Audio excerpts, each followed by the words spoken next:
What's up, Comic Book Look? It's your boy, Tommy D. I'm coming at you live from the river, Memorial Day weekend. And I knew that I didn't get my comic book reviews out on Wednesday. I know, I'm sorry, folks. It was a busy week, but I did figure out a time to stuff them in. I just couldn't get off the boat, so here we are. Love or hate it. Lenticular, All the comics we buy, lenticular, put us side by side. brick by brick, We built these channels and we proud of it. our nerd life. Ain't putting nothing up but lenticular. All the comics we buy, Lenticular, put us side by side. brick by brick. We built these channels and we're proud of it. Our nerd life Ain't putting nothing above it. New Comic Book Wednesday, you know where We got 3 comic books up for review right off the dome. I've just finished reading them. And we'll start with, how about Detective Comics number 957. So I got the alternate cover. There's a different cover, but this is all about the, maybe I shouldn't say superhero or supervillain. This person that's maybe in between. Sorry, we got boats out here, folks. I tried to make it early so it wouldn't happen. And Spoiler is this new character to me, and this goes through just everything that she wants, or everything that you'd want to know about her. It shows her the cops chasing after her because she's a vigilante, but it shows also that she's helping the police out. Sorry guys, that goddamn boat, huh? This is Spoiler. Spoiler. She's blonde, and she's this hooded figure, and it's kind of like a cool Gotham take. I know a lot of people really like this issue. I thought it was okay. I did feel like it was a little bit pandering, the way that the storytelling was. She was talking to us the entire time, telling us how she's not a hero, not a villain. So it wasn't my favorite, but I definitely still enjoyed the read. It's nice to be back on Detective Comics. This is actually the first one I picked up for in the last few years. So I am going to keep on going with Detective. I'll try to just write it out for the rest of my days. There's no reason I shouldn't always be picking this up. So I definitely still appreciate the whole Gotham view, but I just didn't absolutely love the story. So I'm going to give it 3 out of 6 beers. All right, guys. Up next, we're going indie or indie-ish. We got Dark Horse, and this is the Shaolin Cowboy. So the Shaolin Cowboy, Who Will Stop the Rain? I had no background with this.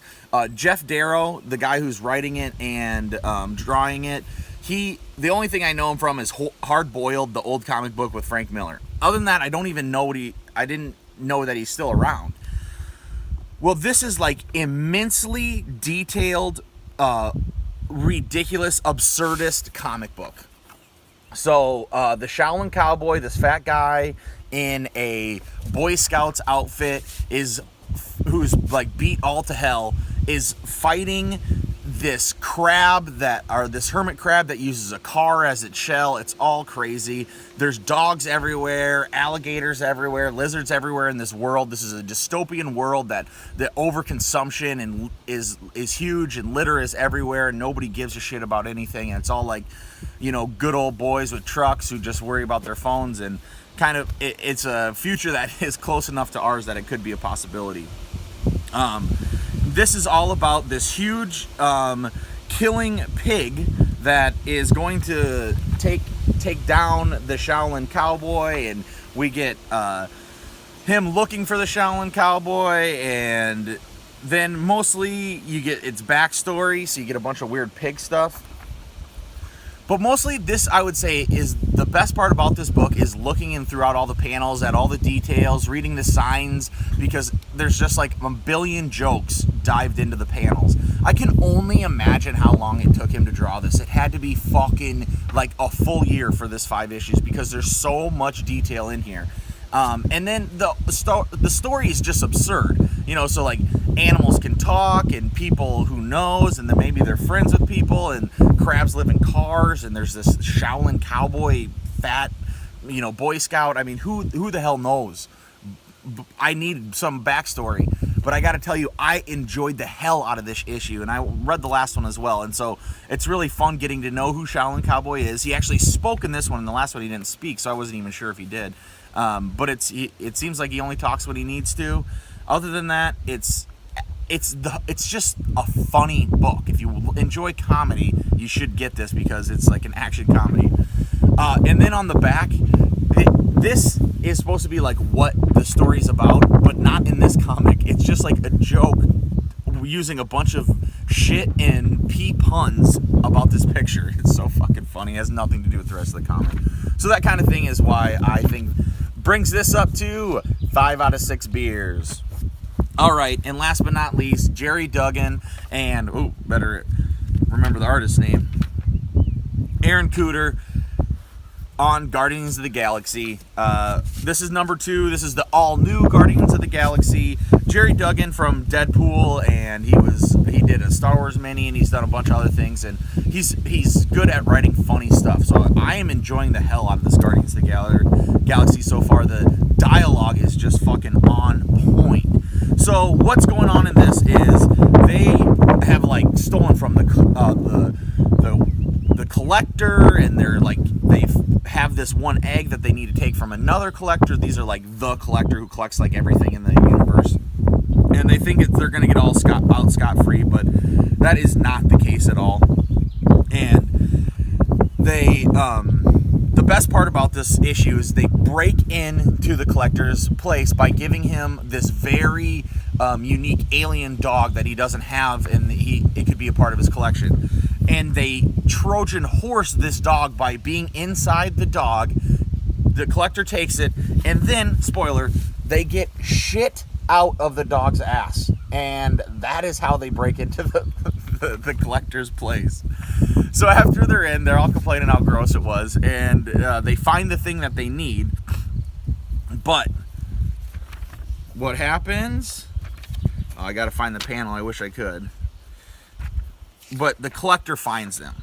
So right here, this is his hand. He's just grabbing them. They're just a little pawn in his game. He wanted to see what they were stealing and why.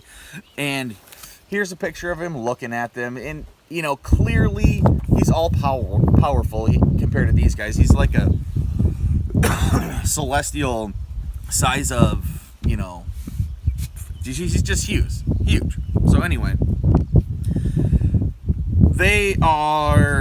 that's where it ends. So they're stuck with the Watcher. But then we also get that, some hints on why Groot isn't growing. He's still baby Groot, and they're planting a baby Groot. This is kind of like at the end of the last 2 issues, we kind of get a teaser, maybe something that's going to come later in the series. So they're growing baby Groots, and all those Groots have their own identities, and the stronger ones are killing out the weaker ones. So this is one showing this is like a crazy Groot offspring that is killing all the other Groots and becoming more powerful faster. And that's probably because all of these things are growing is probably why baby Groot can't get to be any bigger than a baby.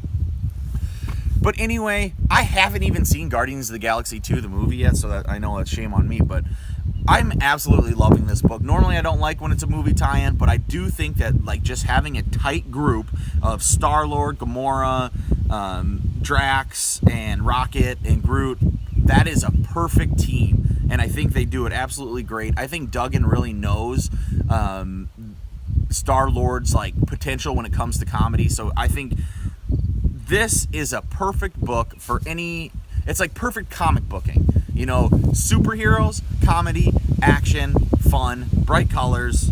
Guardians of the Galaxy, I have to say, is a 6 out of 6 book right now, and everybody should be picking it up. Well, anyway, guys, I got to get back to the river. I got worms. I got fishing poles. It's time to catch Mama some dinner. And John always says, keep it coming.